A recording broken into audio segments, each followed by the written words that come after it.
one of the other rules of crisis leadership that you share with us in the documentary is, and you mentioned this earlier, don't look for pretty solutions to ugly situations. You can look for them, but you just won't find them. And if you think they're pretty, you're missing something. So one of the uglier situations was similar to the $200 billion bazooka. $700 billion in TARP money is raised, Yeah. which is an incredible accomplishment that you got that done because you'd already sort of walked down the primrose path with Congress and then went back for the $700 billion tranche. You bring in the biggest of the big bankers to DC.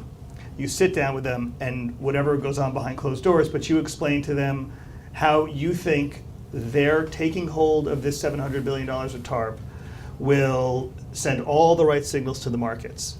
Yeah.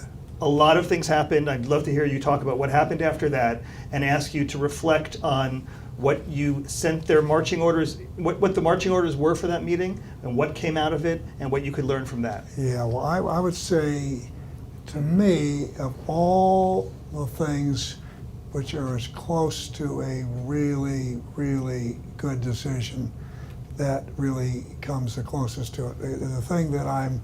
The two things we did which were the most impactful by far were, first of all, putting Fannie and Freddie into conservatorship because they were 9 times larger than Lehman.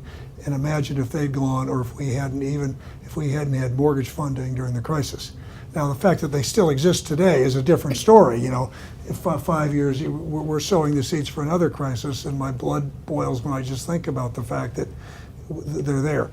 Now, what we did with the TARP was really quite innovative, because the reason I had been against putting capital in the banks, I had been thinking about putting capital in the banks the way it had been done every time before, which is the Great Depression. You put preferreds in after they'd failed. But what the Japanese did, what the Europeans did, was when banks, you let them fail serially. When they fail, you nationalize them. And so what we did, we came up with an idea, which is put capital on very attractive terms. And if you could get 9 big banks to take it, then you go to the next 25 and you go out very quickly and you recapitalize the industry. Now, when you look at our banking system and why the stress test worked here, why it hasn't worked in Europe, why it didn't work in Japan the way you wanted it to work, is because they nationalized the banks. So we went out, we broadly recapitalized them. Now, we got criticized because we weren't tougher with the terms. And of course, if we were tougher with the terms, they wouldn't have taken it. We could have nationalized them, done. We got criticized because we didn't make them lend, okay? And you know, how does a government make a bank lend? You tell me. And you know, and as I said, more than what? More than they were lending in the bubble, or more than they lend if they'd failed? It's sort of silly. Or we got criticized because we didn't make them say where every dollar went, even though they filled out forms every quarter in terms of what their lending was. Anybody that's a banker knows, how do you trace a dollar of capital through when all dollars are green? But so we got soundly criticized, but we recapitalized the banking system. Now, and the market reacted very, very well, but I was quite taken back when after we'd done that, that Citigroup started to wobble. And if they'd gone, they had $500 billion of deposits outside the United States that didn't even have a FDIC guarantee. And they were $2.4 trillion, and it would have been, but we had the tools and we'd gotten them, so we put the capital in, we did some creative things with others, and it worked as it did with B of A.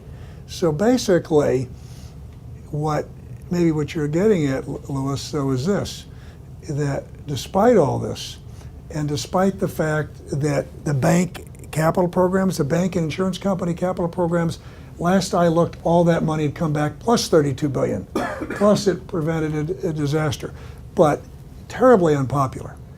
When I left office, there was a poll, and a much bigger percentage of the American public was against the TARP more against the TARP than against torture. And so, I said, boy, Hank, you sure did a good job explaining this to everybody. But then I realized that it's not all that bad. American people, none of us should want bailouts. You know, when organizations fail, they shouldn't be propped up in the current form. And I don't think you can ever really explain that.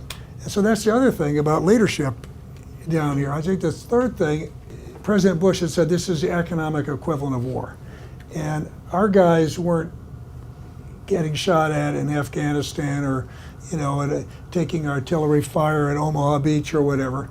But they were trying to preserve our economy from disaster and economic security. And unlike a wartime hero, they weren't going to be heroes.